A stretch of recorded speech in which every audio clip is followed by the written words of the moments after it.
Hi,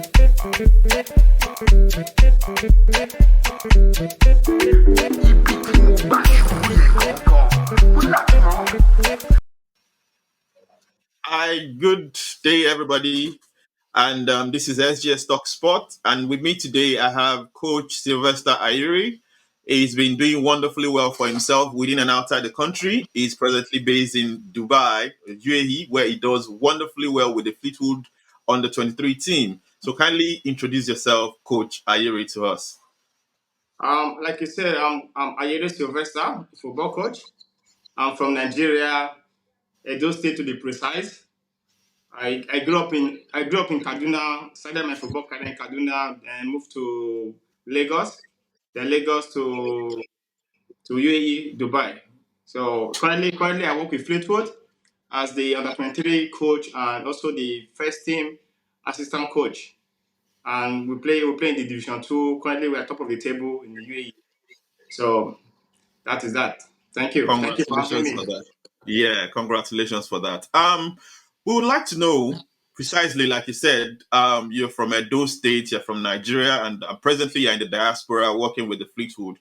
We'd like to know your early coaching journey. Can you take us through the early stages of your coaching career? What inspired you to, and also what inspired you, to say you want to become a football coach? Where we know in our community and society, everybody wants to be a medical doctor, everybody wants to be a lawyer, everybody most importantly wants to be a politician. So how did it start for you? What inspired you to say, oh, you know what, Sylvester, you're going to be one of the biggest coach in the world, and I want to go into coaching career, basically?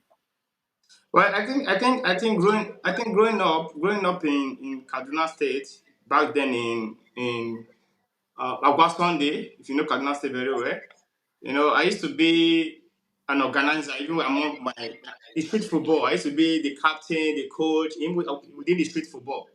So from there, I moved to a well-structured academy, which is Pepsi Football Academy. So I was among those few players that always have more football knowledge among the players. So I was captain of my category in Pepsi, and also I was a captain of the Northern Region Pepsi. So at a point, I think probably the coach saw something in me. May so rest in peace, Coach Usman. Oh, Coach Usman, may so rest in peace. So at that point, he started trusting me with my category to coach. Like I was playing under 13. So all he does is just to tell me, okay, Ayere, go and take the under 13. So he started having that trust in me to to actually take out one or two drills, or probably he can design the drills. He asked me to supervise. So from there I began to nurture the passion for coaching. So I think what actually made me just finally decide to coach was when I went to Tunisia to play football, and a lot of things happened. I got duped. I got duped by a fake agent. So I was stranded in Tunisia. And before going to Tunisia, some of the things that happened, the sacrifice, the parent sacrifice, my friends, my brother, church, the money donation.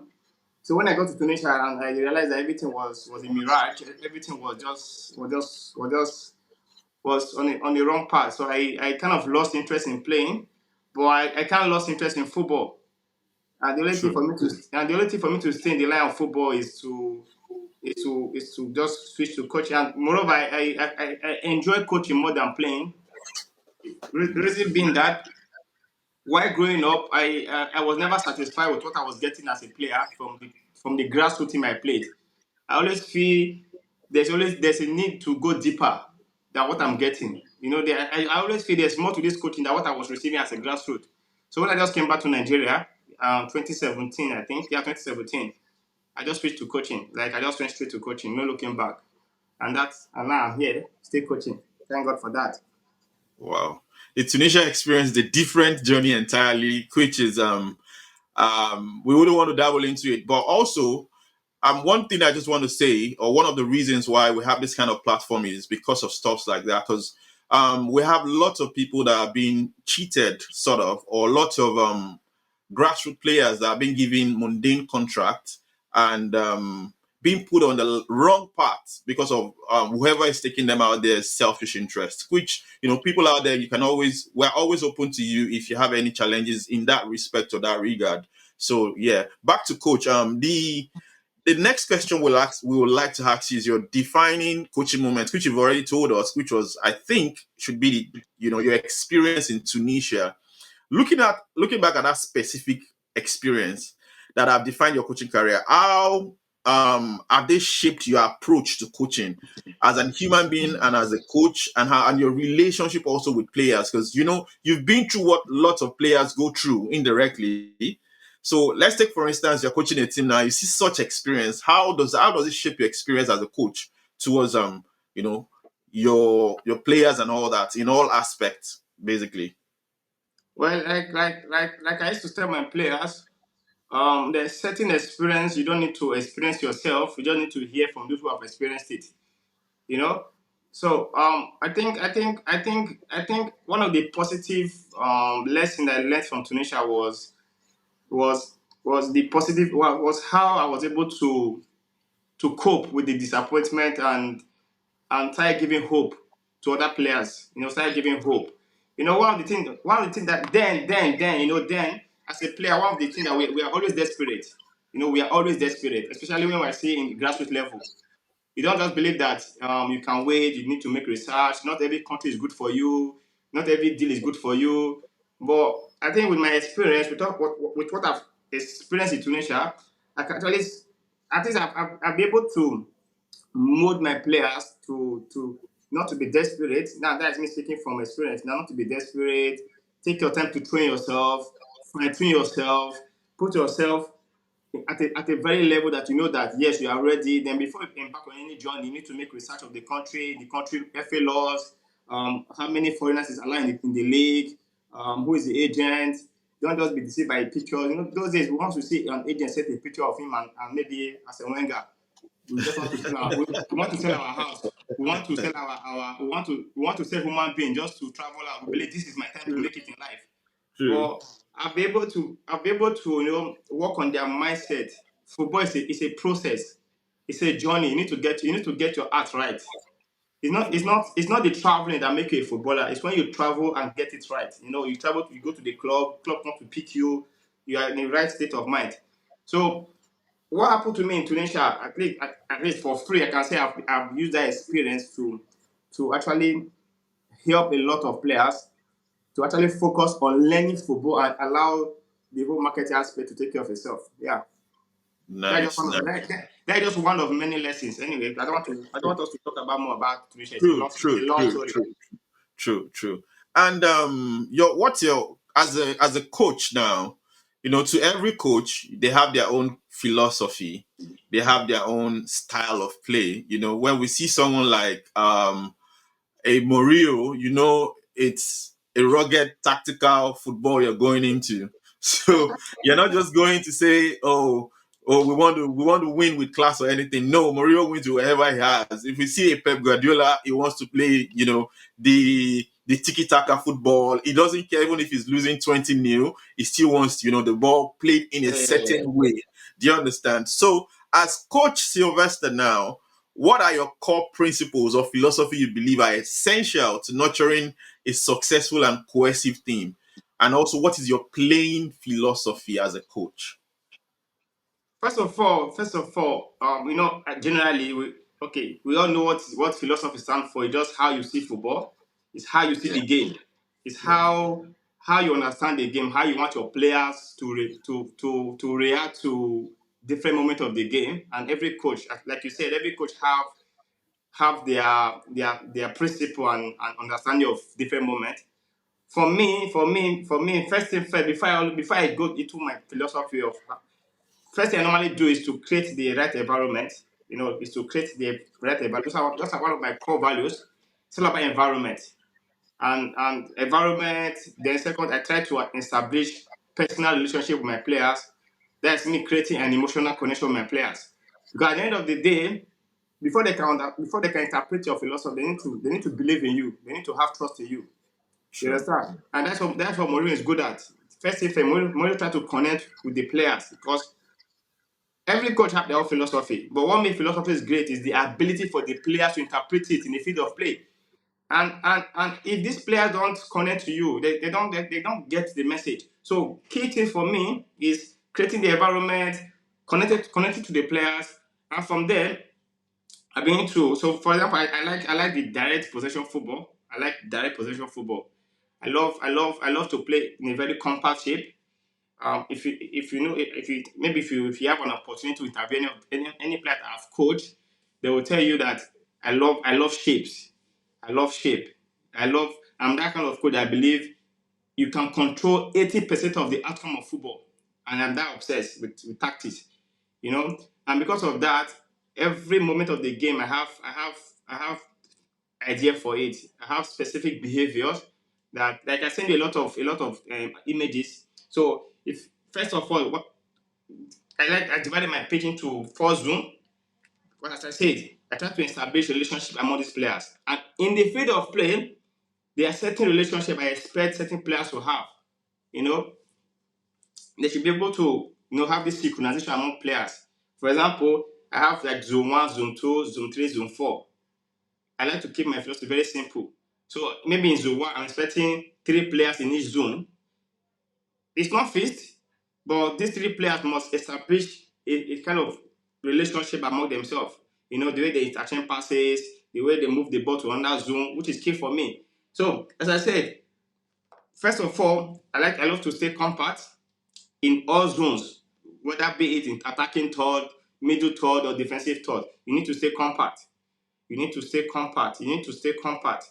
And at every given time, I love to play the double pivot. I'm very obsessed with a double pivot because I believe in a balanced defense line. You understand? I believe in a balanced defense line. And in as much as I love the high pressing game. I don't know if you follow me very well on social media, I see some of the people refer to me as high pressing genius.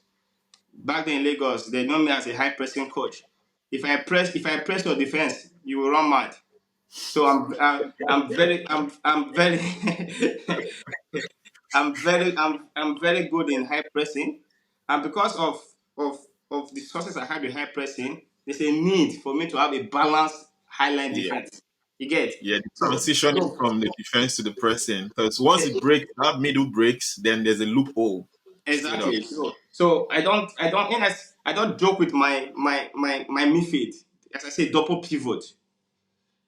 I don't joke my midfield, and I love to exploit the wide area very well. I love to create space in the wide area, creating overload in the wide area.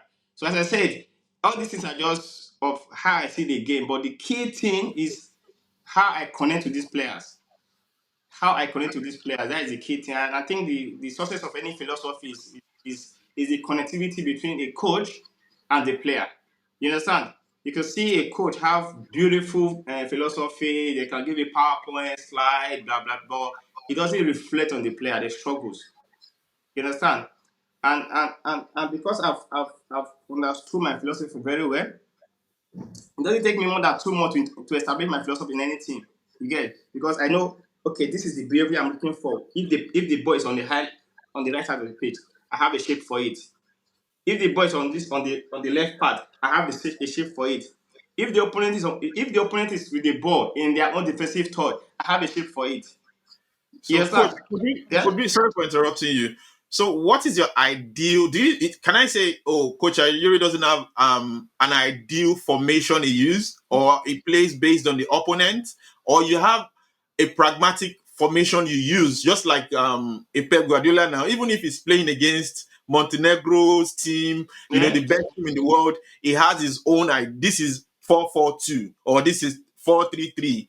We're using diamond system, just like Conte and some other coaches. They are Yeah. so Yeah. Yeah. pragmatic about their formation. So for Coach Ayere now, what like Keshi now, coming back from those days in the 80s and 90s, we know Nigeria played 4-4-2. Even Yeah. though at the moment I'm still trying to understand the formation the present coach, is playing or will deploy during the AFCON, is that something I have been trying to look out for? Maybe from a coaching perspective, you might have the answer to that. But for someone like Coach Ayere now, what is your ideal formation? Um. Well, my ideal formation. it depends. It depends on the opponent actually. But I have two favorite formation I normally use: the 4-4-3-3 and the 3-5-2.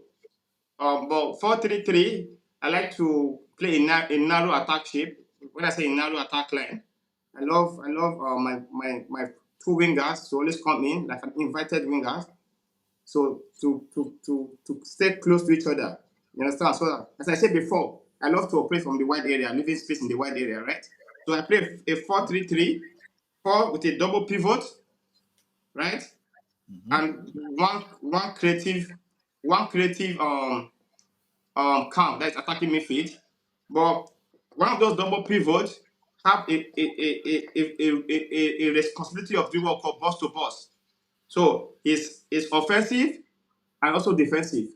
Why the other pivot, I call it sit midfield, that you just have to sit in front of the back four.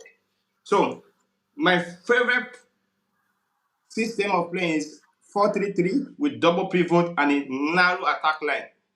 Keep the front line compact. Like I said, I like to play compact. I don't believe in those open up the pitch. Keep it compact. Keep it compact so we can easily press, we can easily do counter attack, can easily fall back to mid block, low block, high line press, whatever. Yeah. So, if I may ask now, how have you changed, or how has your philosophy changed from way back in playing, coaching the female team in Nigeria then to you transitioning into Dubai now? What has changed? How has your philosophy as a coach changed?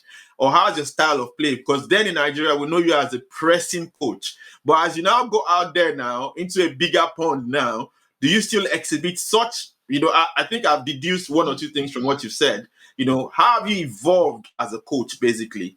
And I believe you're still evolving because Yeah, you yeah, yeah. haven't got to where you're going to. I believe you're still, growing. And for the people out there, he is a UEFA coach. You can just let them understand that because a lot of people may not know. They might think that, oh, it's just one of those random coach. Apparently, you can tell them the things you've also achieved in the process of, owning and sharpening yourself as a coach. Because I believe as an individual, one of the basic things that could help us at the end of the day is the kind of knowledge we have imbibed into ourselves. Yeah, yeah, Because yeah. the game of football is changing every day. I see lots of, I don't want to critique, back home, a lot of coaches that they haven't even upgraded themselves in the past 10, 15 years. And you want to play modern day football. These things are changing, evolving every day. The things we knew of before was 4-4-2, and that is Yeah, it. yeah. Anything outside 4-4-2, it is not Nigerian football. It is, we don't believe in all those things. But things are evolving now. Now you see a false nine, you see a false six, you see wingers inter switching between their wings and everything. So as a coach, how have you evolved from that guy we knew in Lagos back then, in Kaduna back then, to who you are now as a person?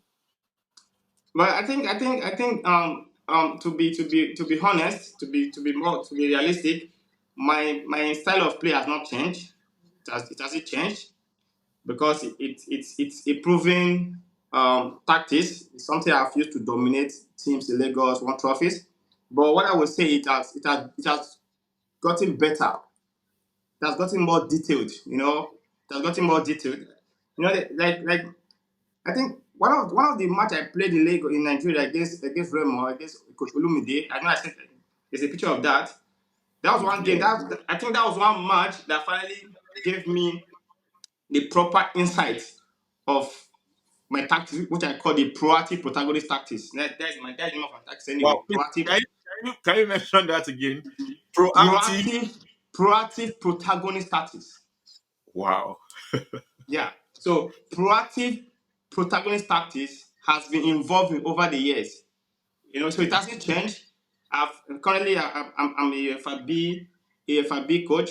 I'll be doing my final assessment next year April. I'm currently working on my project. And this is something I'm also working on, the proactive protagonist tactics. So I've gotten better in it. I've gotten more drills, more training exercise to interpret some of the behaviors. I've gotten better in terms of details, in terms of coaching delivery, in terms of coaching intervention, in terms of the message, in terms of helping the players to understand the proactive protagonist tactics because it's very demanding. It's full of it's an energy tactics full of high press. Um, just like people know me as Mourinho fan or club because I love this. These are the two coaches I love so much. And one of the reasons I love club so because of the energy in his tactics. And Mourinho, golf is compact nature. Mourinho is a compact coach. So definitely, it has not changed. Let me answer your question directly. It has not changed. It has only getting better. And as a coach, I've gotten better in knowledge. Obviously, I left Nigeria as a NIS graduate. But within 1 year, I'm able to move from NIS certificate holder to UFIB.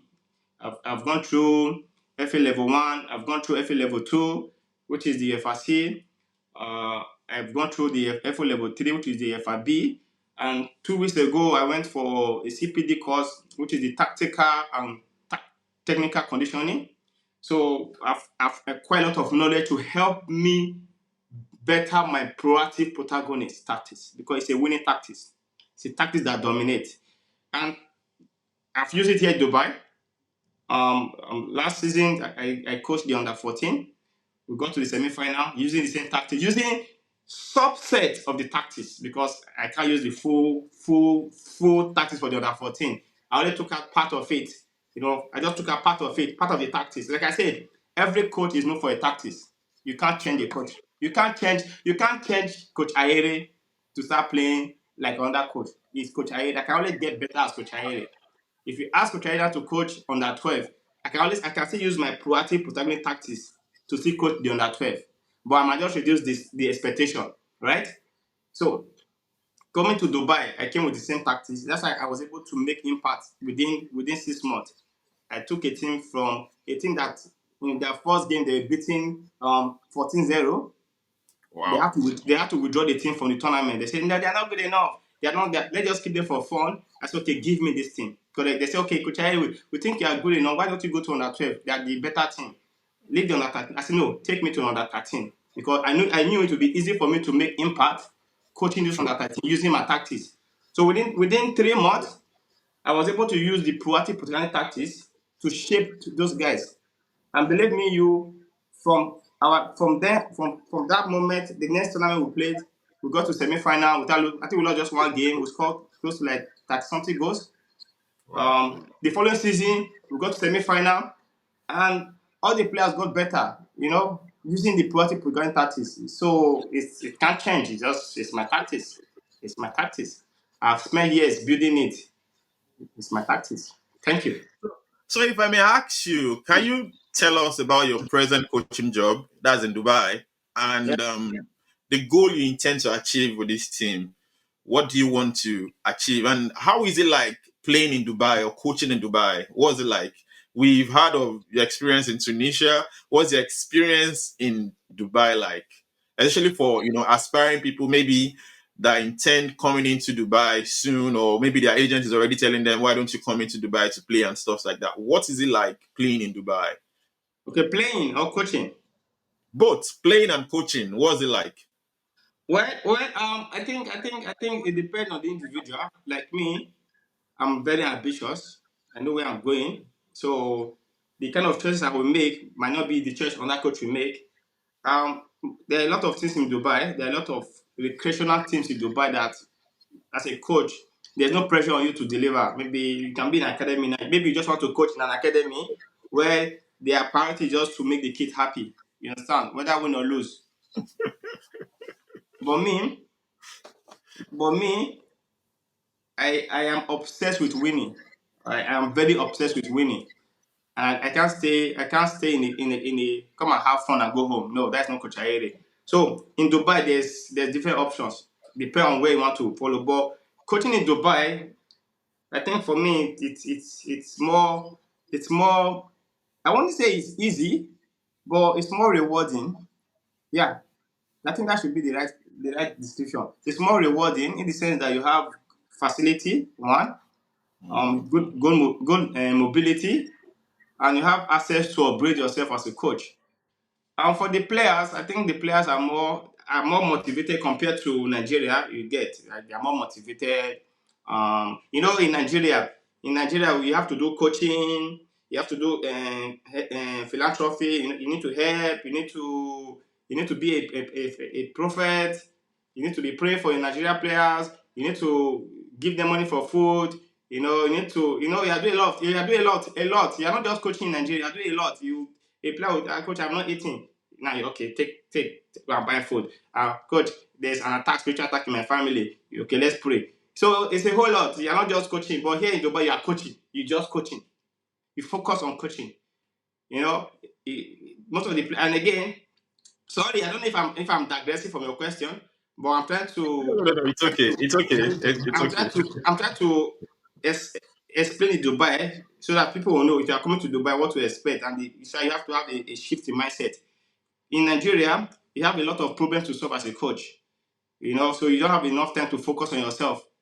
So that's why most time you don't see tactical code that much in Nigeria because they focus more on there's a difference between life coaching and football coaching. Most in Nigeria will do more of life coaching instead of football coaching. So we don't have enough time to go deeper, do more research on tactics because people are always complaining, coach, I never chop, oh, coach, I need to buy boat, coach, and my roof is leaking, coach, all those kind of things. So in Dubai it's football coaching. So you are more relaxed in Dubai. You have clear goals to achieve in Dubai. If you are an ambitious coach like Coach Ayere, because I have other coaches I met here who have been in one place, they refuse to grow. They're okay. So if you want to follow the path of Coach Ayere, you need to be obsessed with your personal growth. That's the only way you can make impact in Dubai. You need to understand what football is. Not just saying it. You're not a journalist. You're a football coach. So you need to understand what football is because you'll be standing in front of players that are very educated. They're not just player back home. When they believe coach is the alpha omega, here they have access to knowledge. Their parents have access to knowledge. Some of the parents are UFIB coaches also. They have qualification. You understand? So if you need to understand that in Dubai, you need to be very deep in your knowledge of football, and your delivery of session needs to be top notch. If you are like Coach Ayere, it's very ambitious. But if you just want to work in maybe in a school park football, maybe how will I put it? All those The park recreational game. thing. Exactly. Yeah. They just come and share calls and go, no, JD, no, it's okay, wait on. Okay, no problem. You can still fit in. But if you want to really grow, you need to spend time in educating yourself because you're in a global world. Dubai is a global country. We have people from Canada, UK, all over the world. And these people are exposed to high level of knowledge. So for you to stand in front of for you to stand in front of them as a coach, you as a person must be loaded to survive in Dubai. I don't think I've answered your question, but let's No, keep no, no. going. I think you even did much more than what was asked. Because Really? I believe there's someone back home that is thinking of migrating to Dubai and thinking, oh, this Ayuri guy is really doing well and everything, and they don't understand the nitty gritty of what they're going into. Just like we said earlier, when players jump ship, they don't research and everything. I know Dubai is a very comforting place. You can get carried away by the glings Okay. and glamour Maybe, and all. maybe, maybe. Let me say this. Since this is vital. This is key. Um, it's difficult to make that transition from Nigeria to Dubai or Europe. You understand? But I think one, it has to be with the mindset, right? I will tell you a very funny scenario in Nigeria. Why I was coaching in Nigeria, my some players, okay, they didn't necessarily come to me. They were like news were flying around, side talks that who is this coach ISF? The way time we want to go to Europe, the way he's just training us like Europe players, big Europe tactics, Europe drills. Who told this coach that we want to go and play ball in Europe? He should train us in Nigeria where we want to go and play Nigeria league. Mindset. Wow. Yeah. So what am I trying to say? Even when I was in Nigeria, I wasn't operating with Nigeria standard. I was operating with Mourinho standard, club standard, Pep. What are they doing? How are they doing their training session? So it's only a few players back then that could cope with my training session because it was very high. my training are the demand are very high. Because I don't care whether if you're eating or not. Because I'm always thinking, if you want to go and play ball in Europe, you need to train like an European. You get? So, for example, one of this, I don't know if you know Akon. Akon that sings, or which of the Akon? Akon is playing in, is it Montpellier in France? Um, I think I've heard of that person before. Yeah, I think of. Yeah, he was my player in Kaduna. He trained under me. Akon is a pop, is a big player. Akon, Adams Akon, Montpellier. Oh, okay, Adams. I know the Adams you're talking about. Oh, okay. Yeah. So those are the kind of player I was having. Such player was easy for me to coach. Because while in Nigeria, I was thinking of, okay, I'm moving out of Nigeria to go and make impact in the global stage. So I had that mindset while I was in Nigeria. I was going for every coaching course in Nigeria, any available coaching course from NIS to FCAN to name it, any coaching course, I'm there because I know, okay, I'm not staying in Nigeria. I need to move. Okay, at a certain point in time, I'm going to move out of Nigeria. So I need to prepare my mind in Nigeria, not when I came to Dubai. So I came to Dubai ready. I came to Dubai and I just fit in like this because my first boss was a UK coach. They didn't say, okay, you have to do this way. You have to. I just came as if I was made for European standards. You get? Because I spent all my time preparing myself. Even when I was training in Coca, I don't know if you know Coca. Even when I was training, I Yeah. was training with red pitch. Even when I was having just 5 balls. Even when I was training with, I had to go and break stick to form ladder. I had to go and bring tires. So I was being creative while in Nigeria because I knew this day will come that I will have access to all this facility. So it will not be straight to my ear, to my eyes. You understand? I've always documented my training session way back from Kaduna, even when I was using tires, rope to form. I was being creative because I was trying to implement what I was seeing on YouTube from club. But I don't have them then. I don't have them in Nigeria, but I have to create it because I knew I need to grow while in Nigeria. So that when I come to Dubai or wherever, I don't need to start adjusting. So as a young coach, if you are aspiring to go high up, you need to start thinking you're already high up where you are. You understand? You don't need to not get to Dubai and not start adjusting. This is no. You are already coaching football. I used to tell my colleagues here in Dubai, nobody's have monopoly of football knowledge. Football knowledge for everybody. Whether you are from Nigeria, UK, Canada, you are black, you are white, you are red, you are pink, any color. Nobody say we own football. Nobody own football knowledge. You understand? You have access to same knowledge. Nobody own interpretation of football knowledge. You can interpret football knowledge anyhow you want. So you need to be passionate about where you want to go. Where like I'm already thinking of my next level here in Dubai. I'm already thinking of where I need to be. That's why I see I'm always putting the effort in Dubai, going for coaching courses, Which saving up money to go which is the because next question I was. Yeah. Sorry for interrupting you. Like what I deduce is preparation for you. Like they say, preparation meeting opportunity generates success. Basically, so yes, you were prepared way back. Even before transitioning, you were very prepared. You were putting in all it took. Like I met some. I'm not critiquing them in quotes. I was speaking with some certain coaches way back, and I discovered have they don't even watch YouTube. They just do what this is how we play. This is what we've been doing. This is how we do it and everything. So for you as a person, you've been imbibing and soaking yourself in. You've cultured your mind towards an international environment and towards the highest level and skills there is in yeah. creating that privilege for yourself. So when you transition, it was very easy for you to fit into anywhere, which now drives me to the next question. So what's the future plan for Coach Ayere? What's the next? Major target for me is to coach Super Eagles. I've said this several times. I'm not hiding it. I want to coach Super Eagles. I have the potential. I have the capacity. I have the tactical knowledge. I have the coaching skills to coach Super Eagles. But like I said before I get to that level, I need to be top notch. I need to be very prepared. I need to have value. I need to have undeniable value. I need to have the right qualification. Coaching is all about qualification. No matter how good you are as good as your qualification. You get. So I need. Sorry for interrupting you. In Nigeria, is it really about qualification?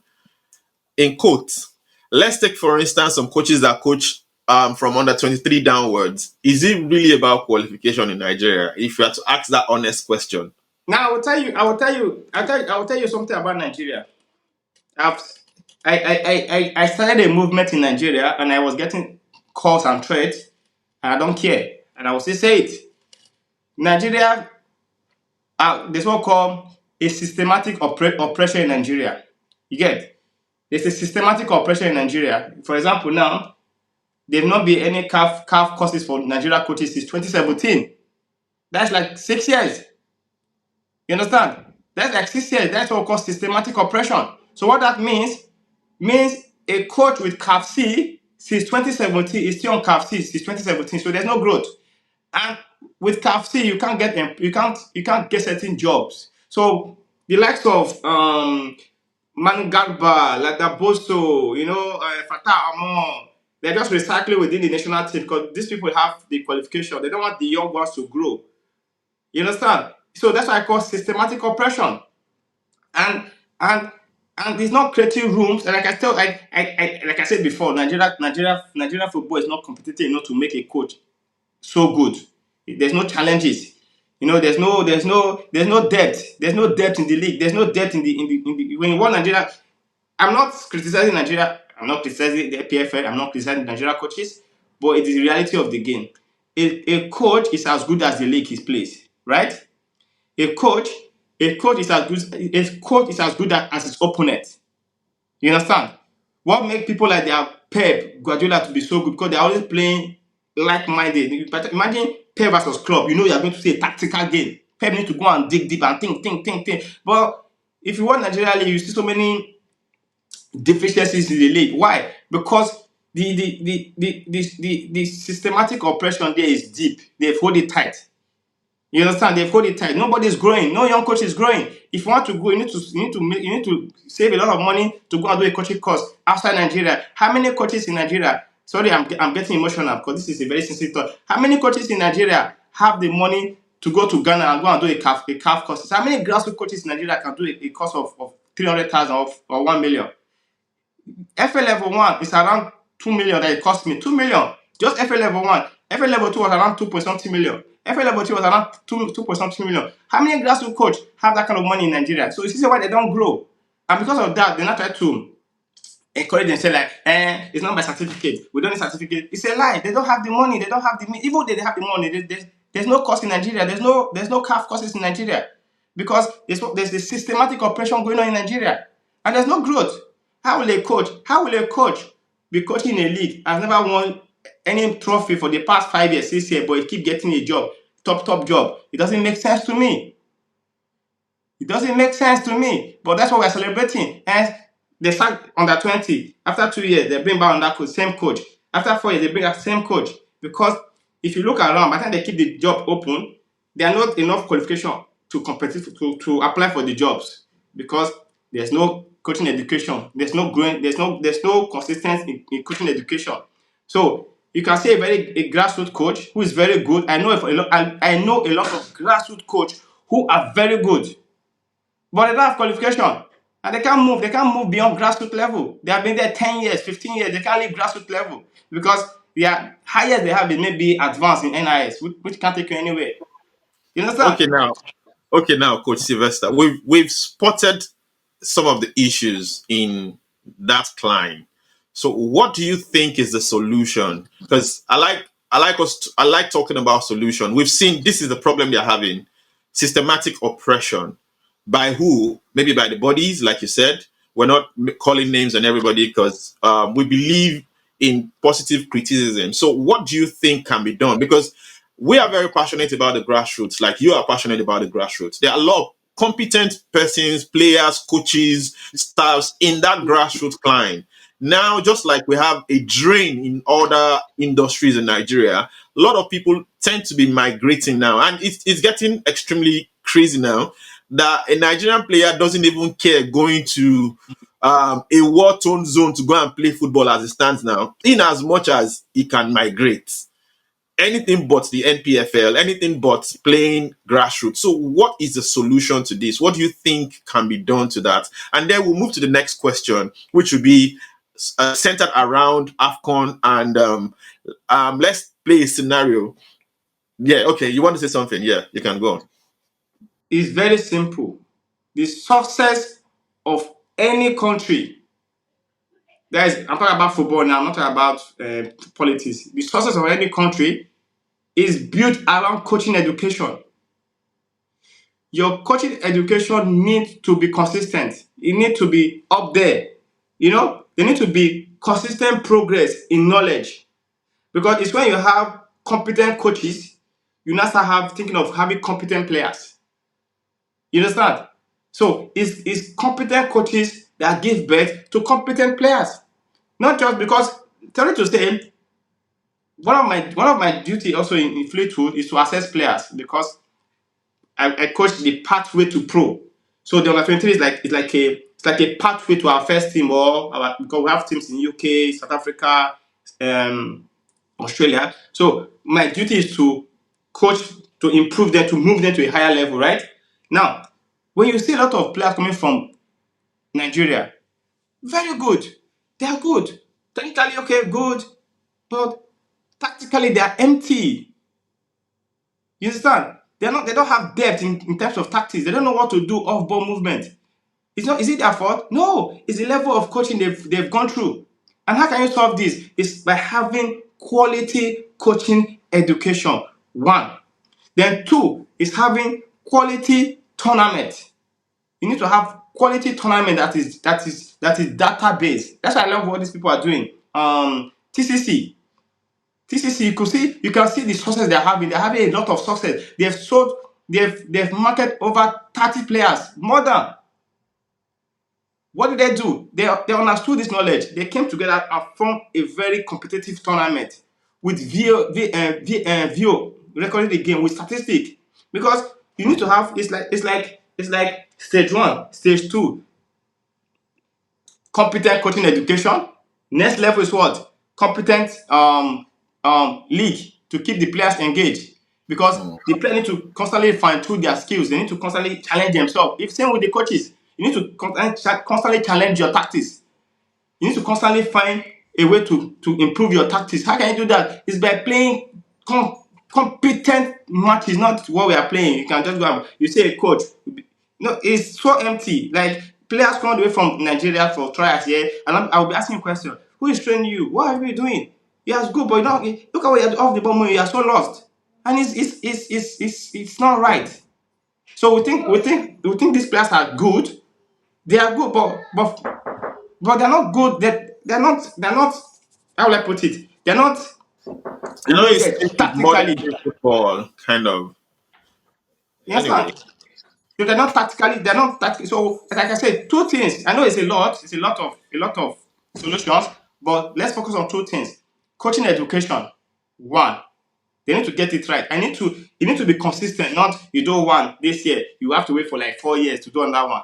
No, it has to be every three months so that it's there running. Every three months, there's a coaching education. So it's not left for the coaches to be more ambitious. Okay, I've done this one every 3 months. I need to go for this course. I need to. So you see, constantly you are improving, and as you are improving your players.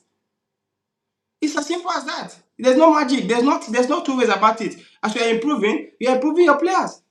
For example, I don't want to call name. There's some set of coaches in Nigeria. They're always applying for jobs. I used to ask myself, when was the last time they coached a team? Maybe like 3 years ago, 4 years ago.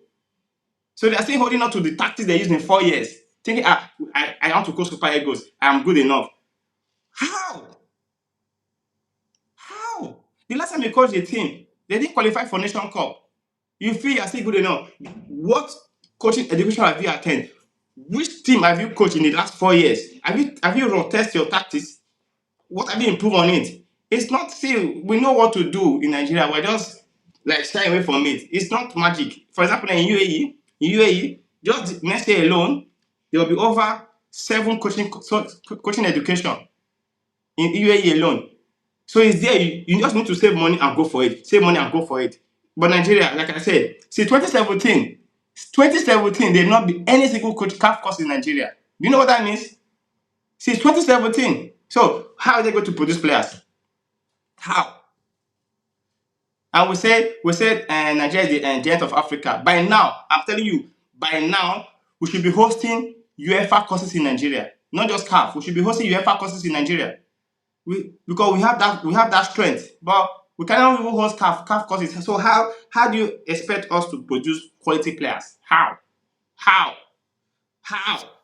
How? Well, going back to the interview, you've spoken well, and I hope the right authorities will take this to heart as a concern of love, not a concern of criticism or anything. We're all concerned about the state of the Nigerian football scene as it stands. And going into the next question, which is AFCON, it is, I know a lot of Nigerians they are concerned about what we have, put forward at the moment as a nation. I know a lot of people have concern towards in respect to the team and all that. As at this morning, I think I'm reading something is wrong with Kelechi. Kelechi might be dropped. We're not so certain about that or all that. But let's paint the scenario. Let's say Coach Ayere is the one in charge of the Super Eagles now as we stand. And you're going to AFCON. You're smiling. What would be your ideal No, that is prophecy. lineup? It will come to pass. Amen, obviously. What would be your ideal lineup for this team? First of all, I don't I have issue with the midfield anyway. Okay, I don't have issue with the midfield. I'm the coach now. It's my player.